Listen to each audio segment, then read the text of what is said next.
On a long plank table in Dodge City, under low lamplight, a man set down a revolver. The barrel ran a full foot long. They called it the Buntline Special, and they said the greatest lawmen of the West carried one. It is the most famous gun ever changed by human hands, but a question has trailed it ever since.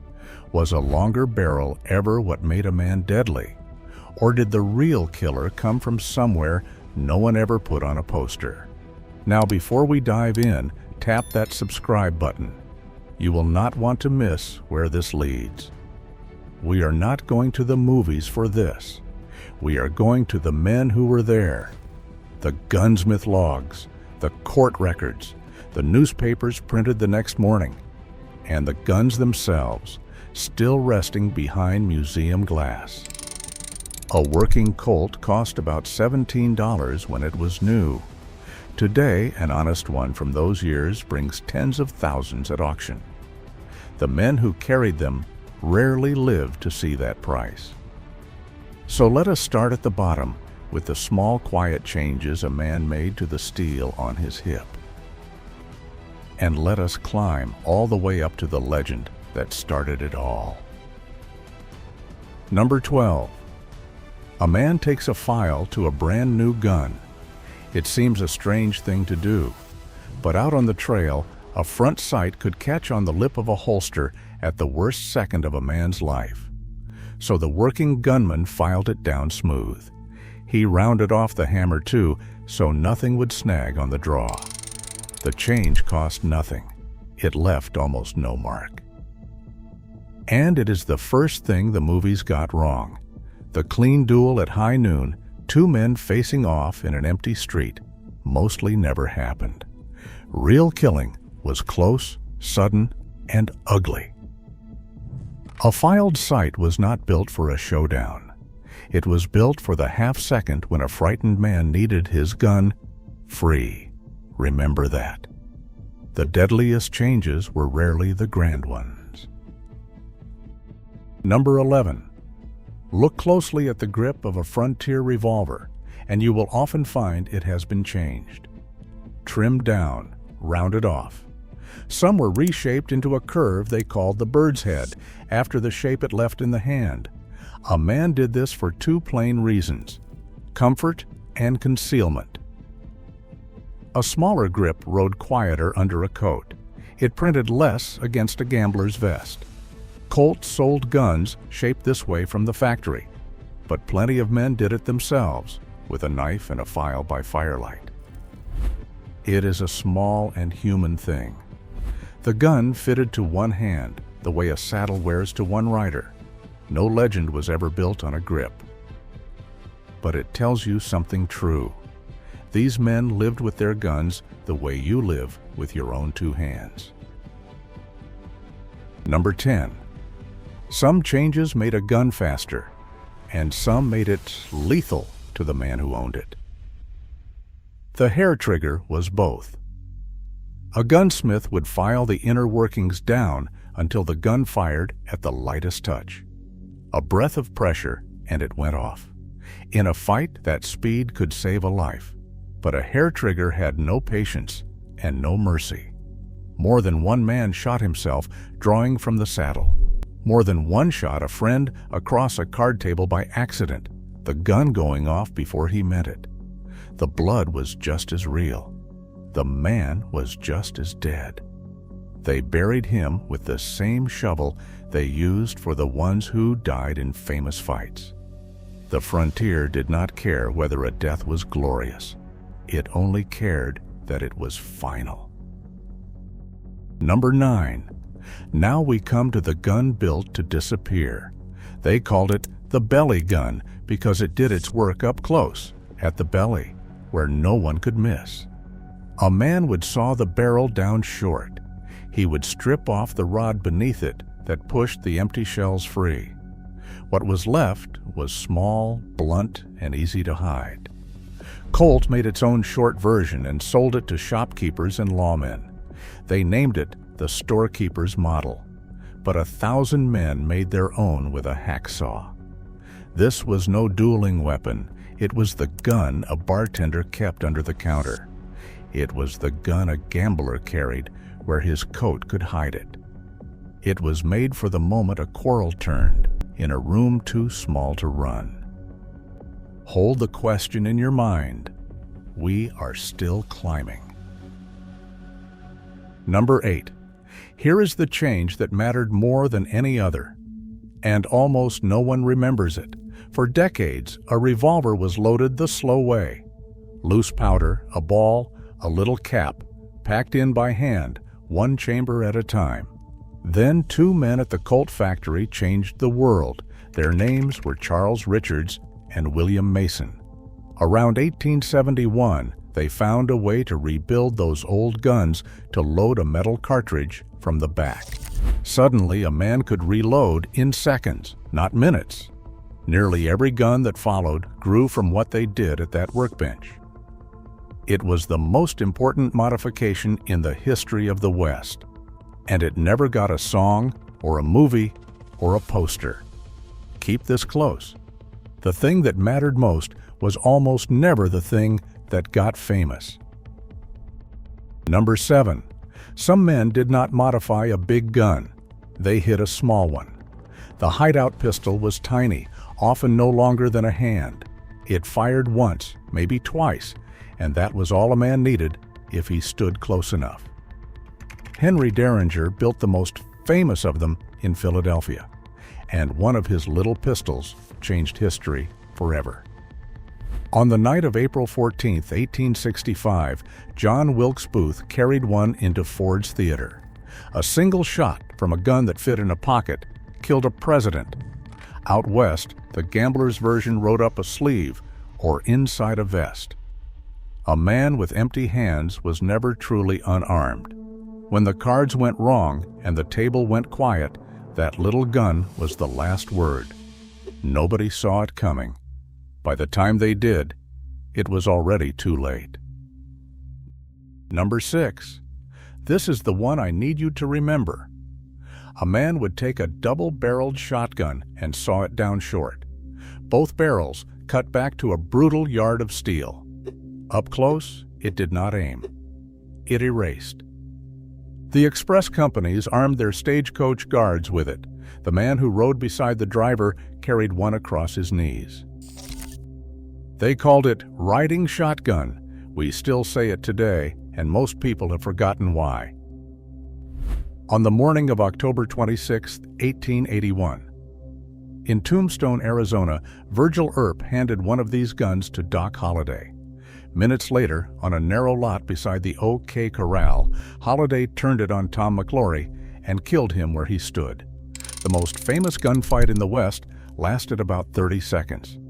And the deadliest gun on that lot was not a 6-shooter. It was a shotgun a man had sawed in half. Remember number 6. We are coming back to it. Number 5. Now the legend starts to crack. You have seen the move 100 times on a screen. The gunslinger draws and fans the hammer with his free hand, firing a blur of shots in a single breath. Some men really did modify a gun for this. They tied back the trigger or filed it away so the gun fired the instant the hammer fell. It looked deadly. The truth is plainer. Fanning sent bullets everywhere but the target. The men who actually lived by the gun thought it was a fool's trick. They aimed, they squeezed, they hit what they meant to hit. The wild Fanning gunfighter was mostly born on a movie set, in the hands of an actor who never bled. The real men knew better. One careful shot beat 6 wild ones. It always had. Number 4. Number 4 belongs to a gun that did away with a step. An older revolver had to be cocked by hand before each shot. The thumb pulled the hammer back every single time. In 1877, Colt sold a new kind that cocked itself as the trigger came back. Men called it the self-cocker. It was faster, it was fussy, and it broke more often than the old guns. But it fed the dream of the lightning-fast killer. And no figure carried that dream further than Billy the Kid. Only one true photograph of him is known to survive. It shows a young man in a battered hat, a rifle at his side, a pistol on his hip. What he actually carried and how he really fought is argued by honest historians to this day. The legend says one thing: the record is always thinner. He died at 21, with almost nothing to his name. That single small photograph of him sold in 2011 for $2.3 million. Number 3. Number 3 is a rifle that a man cut down to the size of a pistol. Out on the range, a long lever-action repeater was hard to swing in the saddle and hard to hide. So some men sawed the barrel back and cut the stock down to a stub. What was left was a brutal short thing a man could carry on his hip. Cut-down repeaters were real, but the famous one was not. The short lever gun most people picture, the one with a name, was built for a television show. It was carried by an actor named Steve McQueen on a program that ran from 1958 to 1961. Whole generations grew up sure it was a frontier weapon. It was a prop, and that should put you on your guard. Because the most famous modification of all is waiting at number 1, and it has a secret. Number 2. Number 2 is the gun that stopped being a tool. After the West made certain men famous, the finest revolvers were no longer just carried. They were given. A master engraver named Gustav Jung worked at the Colt factory, cutting scrolls and beasts into the steel by hand. Silver plate, gold inlay, ivory grips smooth as a piano key. These guns were presented to generals, to lawmen, to presidents. Theodore Roosevelt owned an engraved Colt finer than anything a working cowboy would ever touch. A plain gun cost about $17. A presentation gun could cost many times that, more than a ranch hand earned in months of hard work. At that point, the gun was not about killing at all. It was a name a man wore on his hip. It was a legend you could hold. And the greatest legend of all is next. Number 1. The Buntline Special. Go back to that table in Dodge City. A writer of cheap adventure stories named Ned Buntline, the tale goes, had 5 long-barreled Colts made as gifts. The barrels ran 12 inches, twice the length of a normal gun. He is said to have handed them to the great lawman of Kansas. Wyatt Earp, Bat Masterson, and 3 others who kept the peace in the cow towns. Each gun came with a shoulder stock, so a pistol could steady like a rifle. It is the most famous custom gun in the history of the American West, the barrel longer than any sane man needed, the shining symbol of the lawman who tamed the frontier. Number 1. The legend that started it all. Mystery solved. Except it is not. Because the deeper you go into the record, the stranger this gun looks. The whole story of the Buntline Special comes from a single book. It was written by a man named Stuart Lake, and it was published in 1931. That is more than 50 years after the guns were supposedly given. Lake was writing the life of Wyatt Earp, and he had a hero to sell. When historians went looking for the proof, they found none. No order in the Colt records, no mention in the papers of the day. No gun that anyone can tie to the story. Earp himself, in the little he left behind, never clearly told the tale. The most famous custom revolver in the West may have been the invention of one author at his desk. The longer you look, the less of it is really there. So who built this gun if the frontier did not? 3 hands shaped it. First, the writer, Stuart Lake, who took a hero and handed him a weapon to match. Second, Hollywood and television. In the 1950s, a program called The Life and Legend of Wyatt Earp put a long-barreled Colt in the hand of an actor named Hugh O'Brien. Week after week, millions watched, and the gun became real in their minds. And third, the strangest hand of all, the Colt Company itself. In 1957, riding the success of that very show, Colt began to actually sell a gun it named the Buntline Special.